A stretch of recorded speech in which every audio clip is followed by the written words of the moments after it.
आइए दोस्तों, स्वागत है आप सभी का आपके अपने YouTube चैनल ग्रोइंग माइंड्स पर। आशा करते हैं आप सभी अच्छे होंगे। तो आज इस वीडियो में हम अगस्त 2023 सीटेट पेपर 1 में आपकी जो लैंग्वेज 2 में हिंदी पूछी गई थी उसके पेडागोजी के क्वेश्चंस को इन डिटेल में देखेंगे।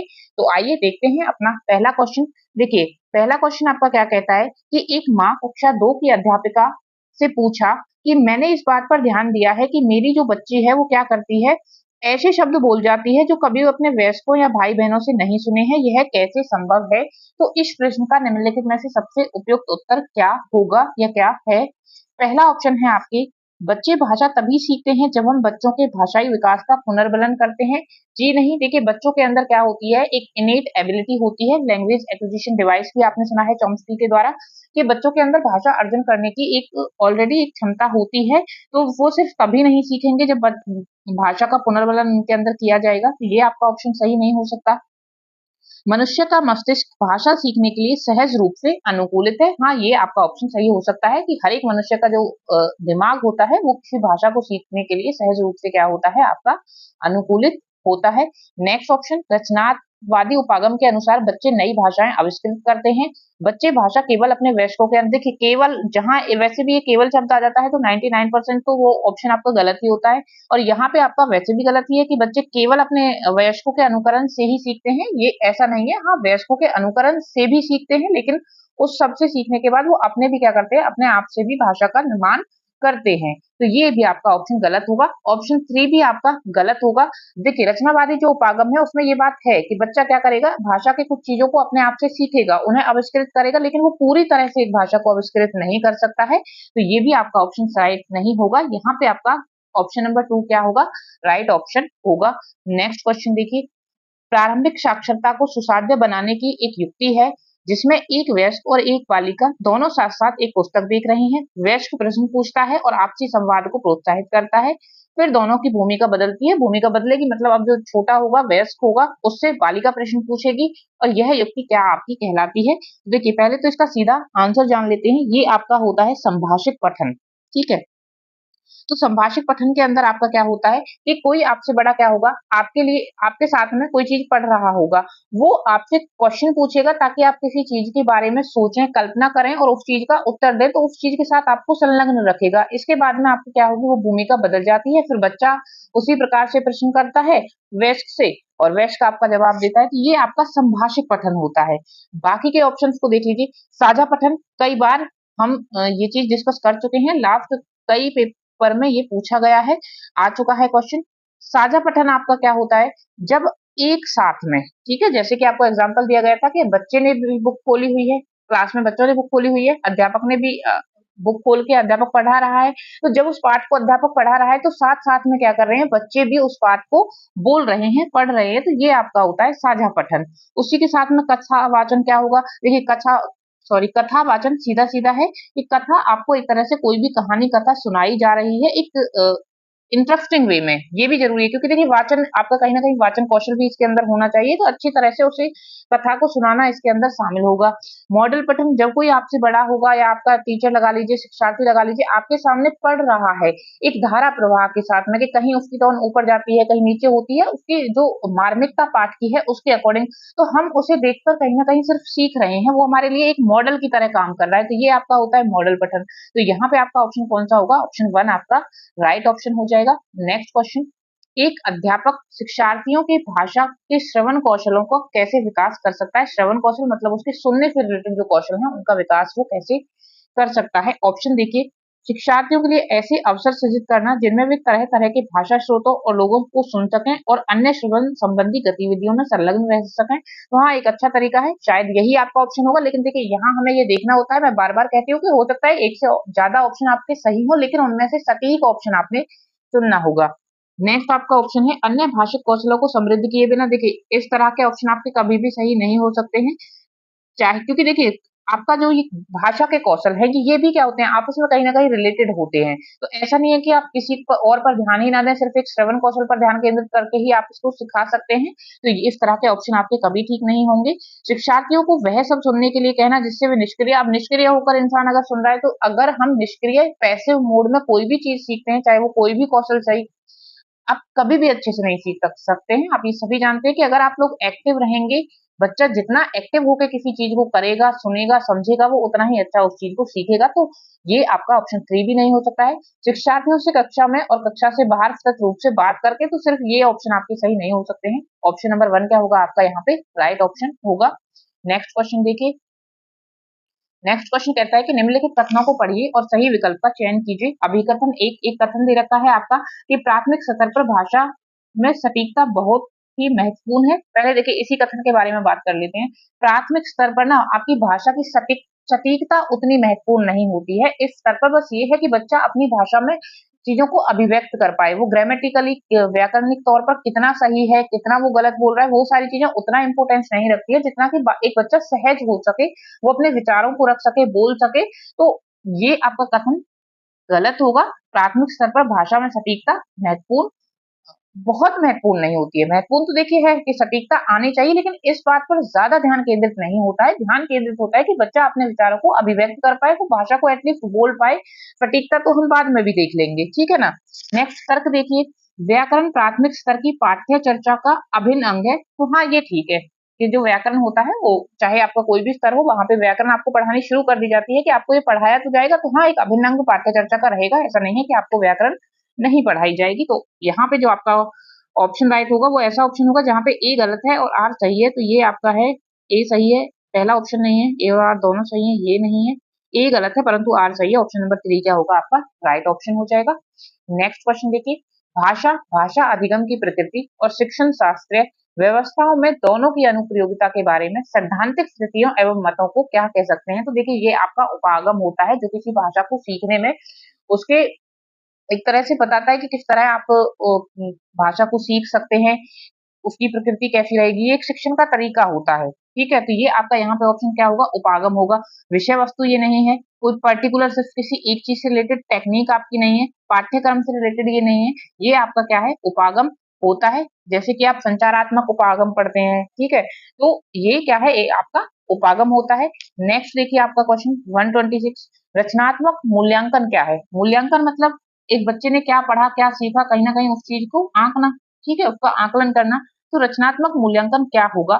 ऑप्शन नंबर 1 कहता है कोर्स में एक पूर्व निर्धारित विशेष चरण में किया जाता है, अधिगम में हो रहे विकास और सुधार से संबंधित है। देखिए यही ऑप्शन क्या होगा आपका राइट होगा कि आपको जो पढ़ाया गया, जो आपको सिखाया गया, जिस चीज का अधिगम आपको कराया गया है, उसमें डेवलपमेंट क्या हो रहा है और कितना कहाँ सुधार की जरूरत है, वही आपका क्या होता है रचनात्मक मूल्यांकन होता है। नेक्स्ट क्वेश्चन देखिए। छोटे बच्चों के लिए पाठ योजना बनाते समय अध्यापिका ने समग्र भौतिक प्रक्रिया टीपीआर टोटल फिजिकल रिस्पांस विधि पर ध्यान केंद्रित करने का निर्णय लिया। पाठ में समग्र भौतिक प्रतिक्रिया टीपीआर शामिल करने के लिए अध्यापिका को निम्नलिखित में से क्या करना चाहिए। देखिए टीपीआर मतलब ये होता है कि बच्चे को ज्यादा से ज्यादा संलग्न रखना है, उसे शारीरिक तौर पर क्रियाएं करानी है, क्योंकि सबसे ज्यादा अच्छी तरह से बच्चा जब अपने उसके जितने ज्यादा आपके सेंसेस इन्वॉल्व रहेंगे उतना ही अच्छा वो सीखता है किसी क्रिया के अंदर। तो ऑप्शंस को देखते हैं। कक्षा में कुछ श्रवण संबंधी गतिविधियां करवाई जाएं, सिर्फ सुनने संबंधी गतिविधियां करवा के आपका टीपीआर से रिलेटेड नहीं है।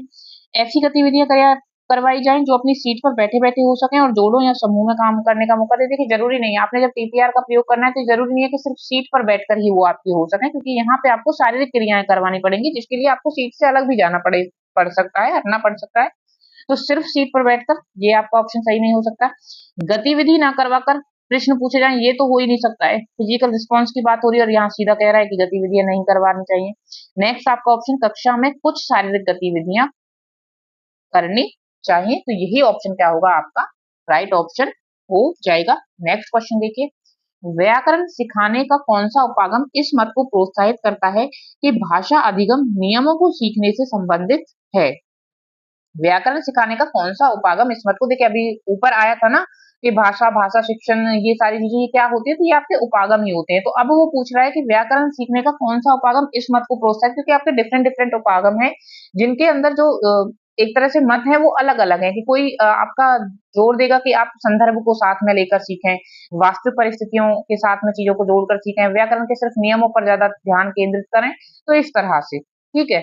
यहाँ कह रहा है कि व्याकरण सिखाने का कौन सा उपागम इस मत को प्रोत्साहित करता है कि भाषा अधिगम नियमों को सीखने से संबंधित हो।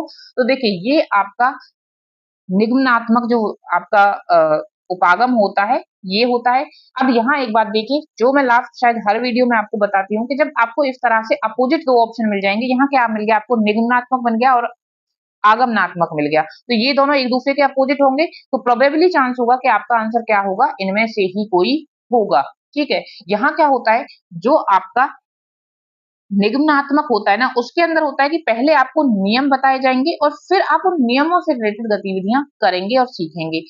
आगमनात्मक में होता है कि पहले आपको गतिविधि के साथ में जोड़ा जाता है, पहले आपको उदाहरण दिया जाएगा, फिर उस उदाहरण में से आप कहीं न कहीं नियमों को निकालेंगे, ठीक है?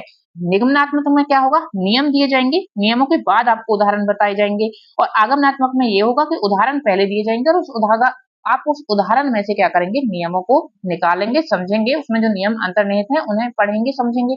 ठीक है, आई होप दोनों आपको समझ आए होंगे। तो यहाँ पे आपका कौन-सा होगा, जब नियमों पर अधिक ध्यान केंद्रित है, तो आपका यहाँ पे ऑप्शन 4 क्या हो जाएगा, राइट हो जाएगा। बाकी देखिए कम्युनिकेटिव में क्या करेगा, ये एक तरह से आपका जो संप्रेषणात्मक है, वहाँ आप किस तरह से संचार कर पा रहे हैं, ठीक है, वहाँ पे होगा। व्याकरण का अनुवाद, ये आपका होता है मेनली कि आप अपनी जो मूल भाषा है उससे लक्ष्य भाषा में व्याकरण का अनुवाद कर पाना, इस तरह से। तो ये मूल भाषा और लक्ष्य भाषा के अंदर अनुवाद पर आधारित होता है। बाकी यहाँ ये भी था कि अगर आपको एक ये दे रखा है और एक थर्ड ऑप्शन में जो दे रखा है, एक दूसरे के ये अपोजिट है, तो इनमें से ही कोई एक होने के चांस आपके ज्यादा होंगे। एक अध्यापक कक्षा 5 के शिक्षार्थियों को मुक्त लेखन कार्य देने की योजना बना रहा है। अधिकांश अध्यापकों द्वारा निम्नलिखित में से किस बात पर ध्यान केंद्रित करना चाहिए? प्रवाह और सटीकता दोनों पर ही ध्यान देना चाहिए। विषय वस्तु में प्रवाहता और शिक्षार्थियों की लिखावट वस्तु विषय वस्तु की सटीकता। देखिए, यहाँ पे बात हो रही है आपकी मुक्त लेखन की। अब अगर मुक्त लेखन की बात है ना, तो वहां पे आपका ये इम्प्लीमेंट किया जाता है कि बच्चा क्या करे, लगातार बस लिखना सीखे। सटीकता उसकी बाद में देखी जाएगी, पहले बच्चे को एक तरह से स्वच्छंद रूप से लिखना आए, ठीक है?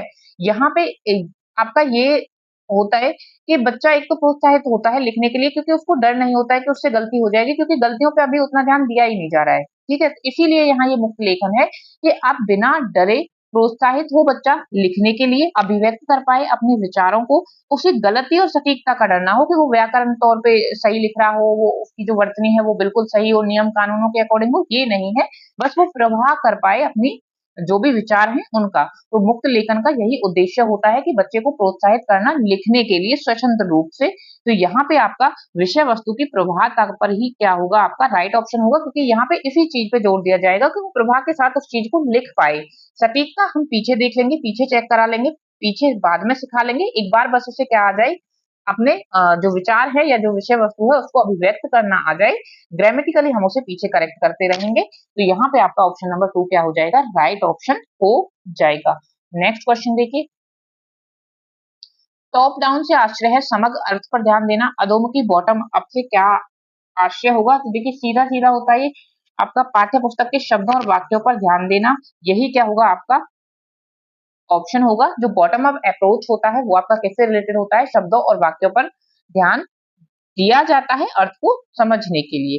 नेक्स्ट आपका क्वेश्चन है, भाषा अध्यापक का प्राथमिक दायित्व क्या होना चाहिए? जो भाषा अध्यापक होगा उसका जो पहला दायित्व है वो क्या होना चाहिए? शिक्षार्थियों के विभिन्न वर्ग समूह बनाना, नहीं हो सकता है। शिक्षण के लिए उपयुक्त विषय वस्तु का चयन करना, हो सकता है। बाकी के ऑप्शंस को देखते हैं। शिक्षार्थियों को निर्देश देना, तो सिर्फ देखिए निर्देश देना भी पहला उद्देश्य तो नहीं हो सकता, ना ही समूह बनाना पहला उद्देश्य हो सकता है। शिक्षार्थियों की संप्रेषणात्मक आवश्यकताओं की, तो देखिए फोर्थ वन आपका क्या होगा, पहला उद्देश्य होगा। देखिए जब आप आवश्यकताओं को बच्चों की पहचान लेंगे, उसके बाद में कहीं ना कहीं आप सही विषय वस्तु का चयन कर सकते हैं, है ना? तो उससे पहले क्या होगा आपका ये ऑप्शन होगा, तो यही आपका क्या होगा, राइट ऑप्शन होगा। आई होप आप समझ पा रहे होंगे किस तरह से आपने क्वेश्चंस को देखना होता है, सॉल्व करना होता है। देखिए, कभी-कभी ऐसा होगा कि अगर आपको आंसर नहीं भी पता होगा ना, आपने वो चीज़ नहीं भी पढ़ी होगी, तो जो पढ़ रखा है, उस बेसिस पे भी आप थोड़ा एलिमिनेट करके कि हाँ, ये वाला ऑप्शन आपका नहीं हो सकता, ये इसलिए नहीं हो सकता, ये ऐसे नहीं हो सकता। ऐसे भी आप एक आधा क्वेश्चन को इसमें आसानी से कर सकते हैं, क्योंकि ये आपकी थोड़ी-सी अपनी अंडरस्टैंडिंग पे बेस्ड भी होते हैं। जब आप एक टीचर बन के देखेंगे, कोई क्वेश्चन आपसे पूछा जा रहा है, उसमें बनकर देखिए, आप उस रोल में जाकर देखिए कि अगर आप वहाँ उस जगह होंगे, तो फिर आप कौन-सा चीज़ को उठाएँगे, कौन-सी चीज़ ज़्यादा सही है। या फिर एक बच्चा बन के देखिए कि उस बच्चे के लिए अगर मैं इस इतनी छोटी एज में होती या होता, तो फिर मुझे इनमें से कौन-सा तरीका अच्छा लगता, किस तरीके से आप खुद से सोचिए कि अगर आपको कुछ सिखाया जा रहा है, तो अगर वो आप लर्निंग बाय डूइंग करेंगे, तो वो आपको कहीं बेहतर समझ देता है किसी भी कांसेप्ट की। तो इस तरह से आप सोचकर भी कर सकते हैं। एक छोटी बच्ची कोई एक पुस्तक उठाती है, उसे सीधे तरफ से पकड़ती है और पृष्ठ पलटती है। इन सब में क्या सम्मिलित है आपका? तो ये आपका होता है इमर्जेंट साक्षरता कौशल, यहाँ पे आपका होगा ऑप्शन नंबर 4। नेक्स्ट देखिए, ये एक डायरेक्ट क्वेश्चन था। देखिए नेक्स्ट क्वेश्चन देखिए, निम्नलिखित कथनों को पढ़िए तथा सही विकल्प का चयन कीजिए। अभिकथन, शिक्षार्थी भाषा अर्जित करते हैं क्योंकि वे ऐसा करने के लिए आनुवंशिक रूप से पूर्वानुकूलित होते हैं। ठीक है, ये तो आपका। और ऐसे में परिवेश की भूमिका नहीं होती। देखिए इस लाइन ने आपके इस कथन को गलत कर दिया, क्योंकि हमने लास्ट 2 वीडियो जब हमने भाषा अधिगम और भाषा अर्जन को जाना या फिर उनके क्वेश्चंस के ऊपर चर्चा करी, तो हम ये चीज पढ़ के आ चुके हैं कि आपकी जो पहली भाषा होगी, मूल भाषा होगी, जिसे आप भाषा अर्जन कहते हैं, तो वो भाषा जो आपकी अर्जित होती है, आप अपने परिवेश से ही वो सीखते हैं। परिवेश की उसमें एक महत्वपूर्ण भूमिका होती है। तो यहाँ ये कह देना कि परिवेश कोई भूमिका नहीं अदा करेगा, आपके इस कथन को क्या करता है, गलत कर देगा। नेक्स्ट तर्क देखिए, भाषा अर्जन में शिक्षार्थी केंद्रित कक्षाई परिवेश का बहुत गहरा प्रभाव पड़ता है। तो हाँ, बिल्कुल ये आपका जो तर्क है वो राइट है कि अगर जो भाषा भाषा अर्जन हो, अधिगम हो, अगर शिक्षा की केंद्रित कक्षा परिवेश होगा, तो वो तो आपका गहरा प्रभाव डालेगा ही, क्योंकि ये अच्छा होता है कि जो कक्षा हो वो किसके अनुकूल हो, आपकी जो पढ़ने वाला है, जो शिक्षार्थी है, उसके अंदर उसके अनुकूल होनी चाहिए, उसकी तरफ से ही केंद्रित होनी चाहिए। उसकी एबिलिटीज क्या है, उसकी वीकनेस क्या है, उसकी स्ट्रेंथ क्या है, कहाँ वो कितना अच्छा कर सकता है, तो ये सारी चीजें हमें ध्यान में रखकर ही कोई चीज बच्चे को पढ़ानी चाहिए। तो यहाँ पे जो ऑप्शन होगा वो कौन सा होगा, देखिए आपका ए गलत है और आर क्या है, आपका सही है। तो ये है आपका ए सही है परंतु आर गलत है। ए और आर दोनों सही है, ए गलत है परंतु आर सही है। ऑप्शन नंबर 3 क्या होगा, यहाँ पे आपका राइट ऑप्शन हो जाएगा। नेक्स्ट क्वेश्चन देखिए, पठन सिखाने के उस तरीके को क्या कहा जाता है जिसमें शब्दों के अर्थ को प्रयुक्त संदर्भों के अनुसार समझने पर बल दिया जाता है। तो ये आपका होगा क्या, समग्र भाषा उपागम। पठन सिखाने के उस तरीके को क्या कहते हैं जिसमें शब्दों के अर्थ के प्रयुक्त संदर्भों में के अनुसार समझने पर क्या दिया जाता है, आपका बल दिया जाता है। तो ये आपका समग्र भाषा उपागम होता है।